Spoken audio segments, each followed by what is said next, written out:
Hi, it's Mark from Remarkable Speaking. I'm here with Iyad Salloum of Insync Physio in Burnaby, British Columbia, and we're going to talk about groin pain. How you doing, Iyad? Good, Mark. How are you doing? I'm all right. It's a new year. The snow is falling. It's cold. Welcome to BC. So groin pain. What's the deal Yes. with groin pain? So this is such a big injury, or let's say call it complaint, because it could be caused by so many different things. And the remarkable part about it is that whatever your age group, you can have a different cause or contributor of groin pain. So for example, we see this in some pediatric groups when they're playing too many sports or sometimes after a trauma. Like we're talking like really young kids in the age of like 8 to 12 sometimes. And then we could see it also in our very, very elderly population due to changes in the joint. And then everything in between, you could see it, for example, in athletics and sports. Pretty common to have groin pain in hockey and in soccer. And I think it's really important to identify what type of injury potentially you're dealing with or what type of mechanism is causing that groin pain, and then kind of devise the proper treatment because of that. Because if I had somebody who's, for example, between 8 and 12 and unable to weight bear because of their hip pain and groin pain, I'd want to get that looked at to make sure we're not dealing with any injury to the growth plate or injury to the femoral neck, which can be pretty serious. So we would definitely like want to rule that out first. And then if it's somebody who's, let's say, a little older, playing a lot of sports, we can just look at lots of things from volume of activity to quality of movement to potential, like how much can their tissues actually handle and how much are they actually using them, and then kind of work our way up. And in cases where we're dealing with, let's say, an advanced arthritis case of the hip, we can still do quite a bit with exercise. However, sometimes we also have to kind of work closely with our medical colleagues or even consider surgical options if it's, let's say, a bit too developed and a bit too advanced. So I guess the first question is, can I just solve all this issue with stretching? That's a really good question. And the answer is no. Rarely do we see actually stretching be the only thing you would use. Most of the time, like it's really funny. It depends on the type of groin pain. Like, so sometimes it could be helpful and it could be a useful tool to get out of symptoms, but also to kind of re-expose the, let's say, the affected area to a bit of stress, because the stretching is not considered necessarily like a really high load through those musculature through the joint. But in some cases, for example, if I have somebody that could get provoked with stretching, that's where we usually see clients who've had this for a few months and then they're like, okay, that's it. I can't cope with this anymore. And they try some DIY versions of stretches that they find online. And those stretches could be helpful if you were dealing with just the musculature, for example, that's just a bit not exposed to different lengths. And then you're like, oh, it feels really good when I stretch. However, in those cases, when they do this, like, yeah, I actually noticed that sometimes stretching can make it a bit more sore. And that's where I can just say a blanket yes to stretching is probably a no-go in this case. What about hernias? Yeah. So that's actually one of the things we would want to look at, because there's a lot happening in the front of your hip and thigh and kind of lower abdomen. So, you can have a hernia potentially. That could be a reason. There are some tests that we would use to just kind of, even if we're suspecting that, we would then refer on to our medical colleagues for some confirmation. Then, like, the treatment for a hernia is going to be a lot different than if we have, for example, one of our hip flexors in the front of the thigh, a tendinopathy there, where we'd want to load it a bit more gradually. You know what I mean? Meanwhile, in a hernia, we would want to maybe modify some of the exercises so that we don't exacerbate their condition. This is why I thought it would be useful for us to talk about it, because I feel like there's just a lot of unknowns when it comes to groin pain, and we're learning more and more about it every day. I've seen a few resources online saying, oh, if you have groin pain, do this. And I feel like that's where we're probably missing the mark a bit, because groin pain is a symptom. It's not an injury specifically. And we have multiple things. We call them like these diagnostic entities. So we have like a hip flexor related issue, a hip joint related issue. You have, for example, an inguinal region, which would be usually associated with the hernia related issue. And then you have the adductors, which are your inner thigh muscles. It could be related to that too.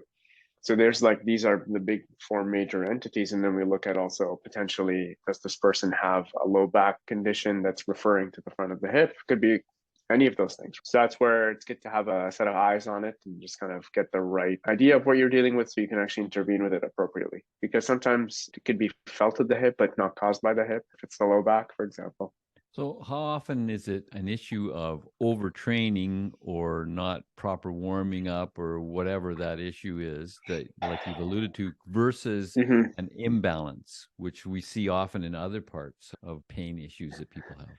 So generally speaking, I'd say the overtraining could be, so let's call it actually training errors, like more than overtraining specifically, because sometimes undertraining and then a return to normal could be just as bad as a contributor. So in certain age groups, I'd say if you're not looking at non-traumatic causes, like somebody didn't get a big fall that landed on the hip or like a big impact in like a collision sport or anything like that, you could see a big portion of those being caused by that. And then in some cases, it could be like a prolonged slow buildup, like in the case of, let's say, a hip arthritis that's just kind of developed a bit over years and years and years.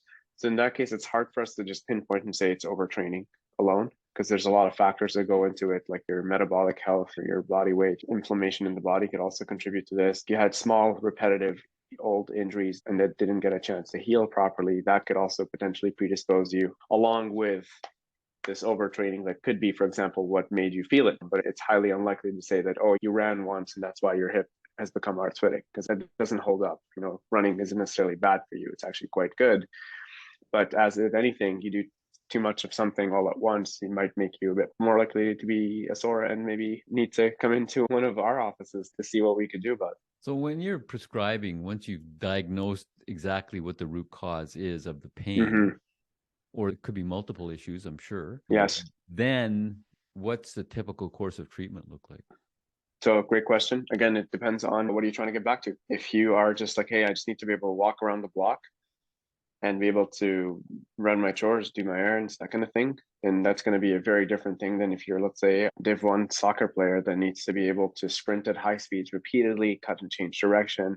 So the demands will be very different. The other thing that really determines this is also like, level are you coming in with? For example, if you have these goals that you want to be able to get to and you're, let's say, underloaded and rested too long, then the build-up time is going to have to be a bit longer, obviously, than somebody who has tried to stay active with the injury. That's typically what we would try to do. Our first approach would be activity modification to try to keep up as much of your load tolerance and your capacity as possible. And then we can kind of add more sequentially or gradually on that. And then sometimes we would also need to maybe talk about changing certain habits. So we could do some gait retraining, for example, and play with that, which we talked about previously. Like that gait retraining could just be like changing the mechanic a bit, which it might not fix all of it, but it can definitely make you get more mileage out of what you currently have and then kind of continue training instead of having to completely stop. And that's usually the biggest issue is we stop too long, we lose capacity, and then we try to go back into it. And then, we're like, oh my God, it's flared up now with a lot less, even though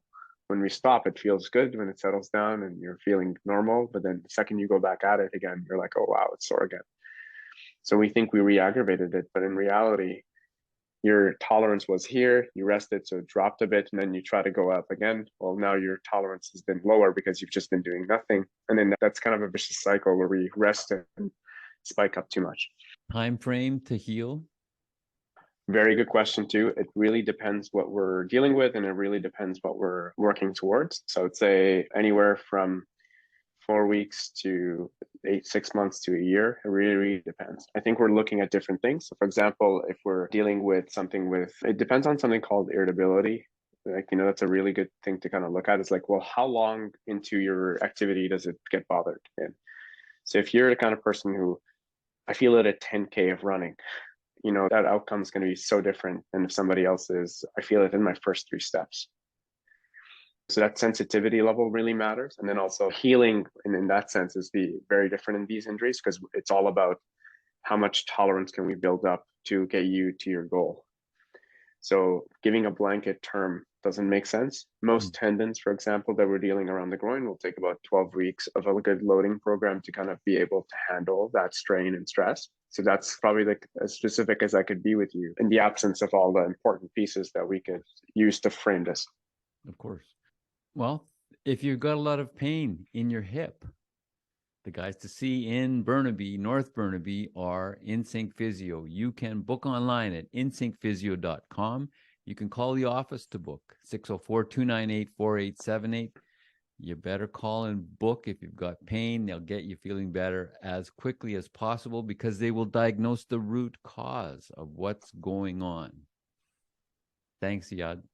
Thank you.